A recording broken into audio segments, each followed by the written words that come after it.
আসসালামু আলাইকুম প্রিয় দর্শক, আপনারা কি খেয়াল করেছেন গত 2-3 দিনে রাজনীতির অঙ্গনে একটা পরিবর্তন যেন আমি দেখতে পাচ্ছি। এবং সেই পরিবর্তনটা হলো যে এনসিপিতে যাওয়ার জন্য, এনসিপির সঙ্গে মিলিত হওয়ার জন্য কিছু কিছু রাজনৈতিক ব্যক্তিত্বের একটা আকাঙ্ক্ষা, অথবা কিছু কিছু ব্যক্তিত্বকে রাজনীতিতে সম্পৃক্ত, তাদের রাজনীতিতে সম্পৃক্ত করার জন্য এনসিপির একটা চেষ্টা, এটা আমি লক্ষ্য করছি। এবং এটা এ কারণে দেখা যাচ্ছে যে আমাদের দেশে যে রাজনীতিগুলো আছে, আমাদের এখন দৃশ্যত এবং মাঠে খুব প্রকাশ্যে সক্রিয় দল হলো, আমি মনে করি বড় দলের মধ্যে 3টা। একটা হলো বিএনপি, একটা জামায়াতে ইসলামী, একটা এনসিপি। অন্য দলগুলোকে আমি ছোট দল হিসেবে বিবেচনা করি। গণ অধিকার পরিষদ ওটা হারিয়ে যাবে ধীরে ধীরে, কারণ ওর মূল 2 নেতাই দল ছোটোমতো হয়ে গেছে, তাই না? আবার এবি পার্টি, তারাও কোনো নির্বাচনে একটা জোটের মধ্যে ছিল, কিন্তু তারা কোনো আসন না পাওয়াতে, যেহেতু এখন সংসদ কেন্দ্রিক রাজনীতি হয়ে গেছে, কাজে আলোচনায় তারা আবার থাকছে না।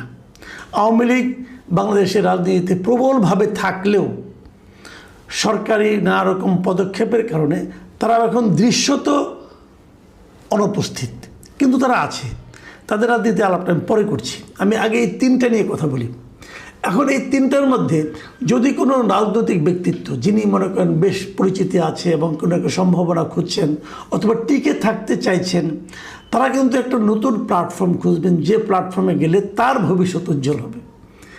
এখানে কিন্তু এটা যেমন আছে, আবার বিপরীত দিকে এনসিপির মধ্য থেকেও একটা প্রবণতা কাজ করছে। তারাও কোনো কোনো রাজনৈতিক ব্যক্তিত্বকে তাদের দলে ভেড়ানোর চেষ্টা করছেন, যে ভেড়ানোর মাধ্যমে তারা তাদের দলকে আরও আলোচনায় নিয়ে আসতে পারেন। এরকম একটা আমি প্রবণতা গত কয়েকদিন ধরে দেখছি। এর মধ্যে সবচেয়ে যেটা বেশি আলোচিত নাম, সেটা হলো ব্যারিস্টার রুমিন ফারহানা। উনি বিএনপিতে ছিলেন, তারপরে বিএনপি থেকে নমিনেশন দেয়নি, এবং উনি বিএনপি নমিনেশন না দেওয়ার জন্য অপেক্ষাও করেননি। উনি নিজেই স্বতন্ত্রভাবে ইলেকশনে দাঁড়িয়ে গেছেন, এবং ওখানে জামাতের প্রার্থী ছিল, বিএনপির জোটের প্রার্থী ছিল, সবার সঙ্গে একা ফাইট করে স্বতন্ত্রভাবে উনি বিজয়ী হয়েছেন। বাংলাদেশে স্বতন্ত্রভাবে নির্বাচন করে কোনো নারীর জয় আমার যদ্দূর মনে পড়ে, এটা রুমিন ফারহানাই একমাত্র ব্যক্তি। তো যাই হোক, উনি বিজয়ী হয়েছেন, এবং উনি বাংলাদেশের খুবই একটা পরিচিত মুখ। বিভিন্ন মিডিয়াতে ওনাকে দেখা যায় সরব উপস্থিতি। আওয়ামী লীগ যখন বিএনপিকে একদম কর্নার করে রেখেছিল, তখনও সংসদে রুমিন ফারহানার আমরাও সরব উপস্থিতি আমরা দেখতে পেয়েছি। রুমিন ফারহানা দল থেকে সে স্বীকৃতি পায়নি, অথবা ভুল বুঝাবুঝি হয়েছে, আমি বলতে পারবো না, কিন্তু উনি নমিনেশন পায়নি বিএনপি থেকে, উনি এককভাবে নির্বাচিত হয়েছে। হয়তো অনেকে ভেবেছিল যে নির্বাচিত হতে পারলে হয়তো তাকে বিএনপি আবার ফেরত দেবে, কিন্তু সে ধরনের কোনো সম্ভাবনাও দেখছি না। রুমিন ফারহানার দিক থেকে যে সে ধরনের কোনো প্রচেষ্টা ছিল না, সেটা আমি বলতে পারবো না, কারণ আমার কাছে দৃশ্যত মনে হয়েছে একটা প্রচেষ্টা ওনার ছিল। সেটা কীভাবে ছিল সেটাও বলি। আপনার মনে আছে নিশ্চয়ই আপনাদের, যে সংসদ সদস্য যেদিন শপথ হয়, সেদিন কিন্তু বিরোধী পক্ষের একটা দাবি ছিল যে সংবিধান সংস্কার পরিষদের সদস্য হিসেবে শপথ নিতে হবে। সেই সংবিধান সংস্কার পরিষদের সদস্য হিসেবে কিন্তু স্বতন্ত্র সদস্য হয়েও রুমিন ফারহানা শপথ নেননি, এবং এই না নিয়ে উনি বুঝিয়েছেন যে বিএনপি যেভাবে ভাবছে, ওনার ভাবনার সঙ্গে বিএনপির ভাবনা মিল আছে। আমি ওটা দেখে প্রাথমিকভাবে মনে করেছিলাম হয়তো বিএনপি তাকে আবার নিয়ে নেবে, কিন্তু বিএনপি তা করেননি। আমি যতটুকু জেনেছি যে রুমিন ফারহানার সঙ্গে এনসিপির একটা যোগাযোগ চলছে, এটা কোন পক্ষ থেকে চলছে তা বলতে পারবো না, তবে এনসিপির একজন নেতা তো প্রকাশ্যে আমার কাছে এটা স্বীকারও করেছেন যে রুমিন ফারহানার সঙ্গে তাদের একটা যোগাযোগ হচ্ছে। এখন আমরা হাইপোথেটিক্যালি ধরেন যদি রুমিন ফারহানা এনসিপিতে যোগ দেন, তাহলে কিন্তু এনসিপির অবস্থানটা একটু পোক্ত হবে। কিন্তু আবার একটা প্রশ্ন উঠবে, রুমিন ফারহানা এনসিপিতে কী হিসেবে যাবেন? আবার সেখানে আরেকটা প্রশ্ন উঠবে, রুমিন ফারহানার সঙ্গে এনসিপির নীতিগত মিলটা কীভাবে হবে?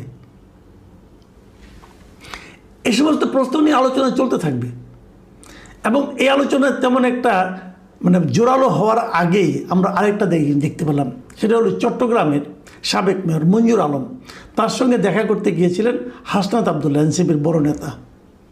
এবং সেখানে ওনারা একটা মিটিং করেছেন, লম্বা মিটিং ছিল। সেই মিটিংয়ের পর হাসনাত আবদুল্লাহকে সেখানে হেনস্থা হতে হয়েছিল অন্ততপক্ষে যুবদল, ছাত্রদলের কিছু ছেলেদের কাছে। তারা জিজ্ঞাসা করেছিল, আপনারা ফ্যাসিবাদের দোসরের কাছে কেন এসেছেন? কিন্তু তাদের এই যে বিক্ষোভ করা, প্রশ্ন করা, হইচই করা, এটা আসলে আমি মনে করি ভিত্তিহীন এই কারণে মঞ্জুর আলম তো বেসিক্যালি ফ্যাসিবাদের দোসর ছিল অনেক, 2009 সালের পর থেকে সে আওয়ামী লীগের সক্রিয় কোনো অবস্থানে ছিল না। বিএনপির হয়ে মেয়র হয়েছিল, গত নির্বাচনও সে বিএনপির পক্ষেই ছিল। বিএনপির পক্ষে সে নির্বাচনী প্রচারণা চালিয়েছে বিভিন্ন প্রার্থীর পক্ষে। তারেক রহমান সেখানে যাওয়ার পর ওনাকে ফুলের সম্বর্ধনা দিয়েছে, বেগম জিয়াউর রহমানের রোগ মুক্তি কামনা করে মিলাদ করেছেন উনি। কাজে ওনাকে সরাসরি ফ্যাসিবাদের দোষর বলা যাবে কি না এটা আমার সন্দেহ আছে। কিন্তু প্রশ্ন হলো, উনি বিএনপির লোক হন আর যাই হন, ওনার কাছে হাসনাত আবদুল্লাহ গেলেন কেন? কেউ কেউ এমনও বলছেন যে হাসনাত আবদুল্লাহ গিয়েছিলেন যে চট্টগ্রাম সিটি কর্পোরেশনের যদি নির্বাচন যখন হবে, সেই নির্বাচনে মঞ্জুর আলম সাহেব নিজেই তো একটা ফিগার, কিন্তু উনি ওই এলাকায় চট্টগ্রাম শহরে ওনার বেশ একটা গ্রহণযোগ্যতা আছে এবং সবাই ওনাকে পছন্দও করেন। উনি মেয়র ছিলেন, এর আগে কমিশনার ছিলেন। কাজে উনি একজন খুবই শক্তিশালী প্রার্থী। এরকম একটা প্রার্থী যদি এনসিপি পেয়ে যায়, তাহলে এটা এনসিপির জন্য কিন্তু একটা ইতিবাচক দিক হবে। আবার মঞ্জুর আলমের জন্য একটা দলীয় ব্যানার পাওয়াটা তো লাভজনক বটেই। তো এরকম একটা লাভ ক্ষতির হিসাব কিন্তু অনেকে করেছেন এবং আমি একটা মিডিয়াতে এরকম দেখেও ছিলাম যে উনি এনসিপি প্রার্থী হচ্ছেন, বাট ওনার নিজের কোনো বক্তব্য আমি এখনও পাইনি। আমি এটা নিয়ে ওনার কিছু জিজ্ঞাসাও করিনি। আমি কেবল আলোচনাগুলি বলছি আপনাকে। এই হলো একটা দিক। তো বড় বড় বিগ ফিগারকে তাদের দলে টানার চেষ্টা করছে এনসিপি। আবার আজকে দেখলাম যে 3টা পার্টি, সেই 3টা পার্টি কি এবি পার্টি, আপ বাংলাদেশ ও বৈষম্যবিরোধী ছাত্র আন্দোলন, এখান থেকে 44 জন নেতা আজকে এনসিপিতে যোগ দিয়েছেন আজকে। এবং এরা মোটামুটি আন্দোলনের সময় পরিচিত মুখ ছিলেন। তো এরা যোগ দেওয়ার যে অনুষ্ঠানটা হয়েছে, সেই অনুষ্ঠানে এনসিপির যিনি আহ্বায়ক মিস্টার নাহিদ ইসলাম, উনি একটা গুরুত্বপূর্ণ কথা বলেছেন। গুরুত্বপূর্ণ আমাদের এই আলোচনার জন্য গুরুত্বপূর্ণ আর কি। তিনি বলেছেন যে ছাত্রদল হোক, ছাত্র শিবির হোক, ছাত্র অধিকার পরিষদ, এমনকি ছাত্রলীগ হোক, আমি রিপিট করছি, এমনকি ছাত্রলীগ হোক, তার সাবেক পরিচয় আমাদের কাছে মুখ্য নয়।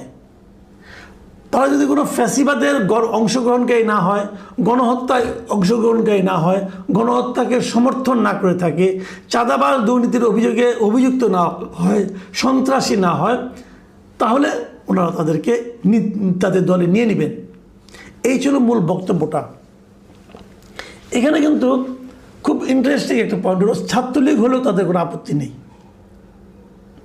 এই জায়গাটাতে কিন্তু একটা বড় ইঙ্গিত আমি দেখতে পাচ্ছি। এমন তাহলে আওয়ামী লীগ হতে পারে, কোনো সমস্যা তো নাই। তার বিরুদ্ধে চাঁদাবাজির, গণহত্যার, দুর্নীতির অথবা ফ্যাসিবাদের দোষর হওয়ার যদি অভিযোগ না থাকে, তাহলে হতে পারে। আওয়ামী লীগের অনেক লিডার কিন্তু আছেন যারা নাকি আওয়ামী লীগ সরকারের সময় কোনো সুবিধা পান না, বরং নির্যাতিত হয়েছেন, তারা হয়তো আসতে পারেন। তাহলে লক্ষ্যটা কি? লক্ষ্যটা হলো এনসিপি তার দলকে বড় করতে যাচ্ছে, এবং সেই বড় করার পদ্ধতি হলো যে অন্য অন্য দল থেকে লোকজনকে ভাগিয়ে নিয়ে এসে তার দলে ঢোকাতে যাচ্ছে। আবার বিপরীত দিকে অনেক লোক আছেন যারা রাজনীতি করতে চান কিন্তু কোনো প্ল্যাটফর্ম পাচ্ছেন না, একা একা কীভাবে থাকবেন, তারাও এনসিপিতে আসতে যাচ্ছেন। দেখুন, এটা হওয়াটা অস্বাভাবিক কিছু না, কিন্তু যে প্রক্রিয়ায় এই কাজগুলি ঘটছে সেটা নিয়ে আমার একটু প্রশ্ন আছে, আমার একটা অবজারভেশন আছে। সেটা হলো, আমার কথা হলো সবাই এনসিপিতে আসতে যাচ্ছে কি মধুর আশায়। এনসিপিতে কি মধু আছে? মধুটা কোথায়? এই বিষয়টা আমি একটু বোঝার চেষ্টা করতেছি যে এখানেই কেন এনসিপিতে এখন কোনো সরকারি দল না, কিন্তু এনসিপি সংসদে থাকা একটা দল, যে দলের 6 জন সদস্য সংসদে আছে, একজন মহিলা সদস্য তারা পাবেন, তাহলে 7 জন হয়ে যাবে। তাহলে 7 জন লোকের একটা দল যারা সংসদে থাকছে, তাদের দলের একজন আপনার লিডার হতে পারাটা হয়তো অন্য অন্য অনেক দলের চেয়ে গুরুত্বপূর্ণ। যেমন গণ অধিকার পরিষদ, এই দলের তো কেউ নেই, যদিও একজন আছেন আমাদের নুরুল হক নূর সাহেব, কিন্তু উনি তো মানে নির্বাচিত হওয়ার পর, এমপি হওয়ার পর, প্রতিমন্ত্রী হওয়ার পর উনি যেন মিডিয়া থেকে হারিয়ে গেছেন। রাশেদ খান উনি তো বিএনপিতেই জয়েন করেছেন। তো এই দল কিন্তু ধীরে ধীরে বিলুপ্ত হয়ে যাবে আমার ধারণা। এটা তো টু ম্যান পার্টি ছিল এতদিন, সেখান থেকে অনেকে চলে আসতে পারেন, এগুলো হবে। এবি পার্টি ধীরে ধীরে কী হবে আমি জানি না। এবি পার্টি দুজন বড় নেতা আছেন যাদেরকে মিডিয়াতে আমরা দেখতে পাই। তো তারপরেও আমি মনে করি যে এনসিপি ওইভাবে তুলনা করলে একটু বেটার পজিশনে আছেন। কিন্তু আরেকটা প্রশ্ন আমার আছে, এই যে এবি পার্টি অথবা আপ বাংলাদেশ, এই যে পার্টিগুলোর লোক এনসিপিতে জয়েন করলো, এবি পার্টি এবং আপ বাংলাদেশ সম্পর্কে কিন্তু একটা প্রচারিত একটা ধারণা ছিল যেগুলো জামাতেরই বি অথবা সি টিম, এরকম একটা টিম ছিল।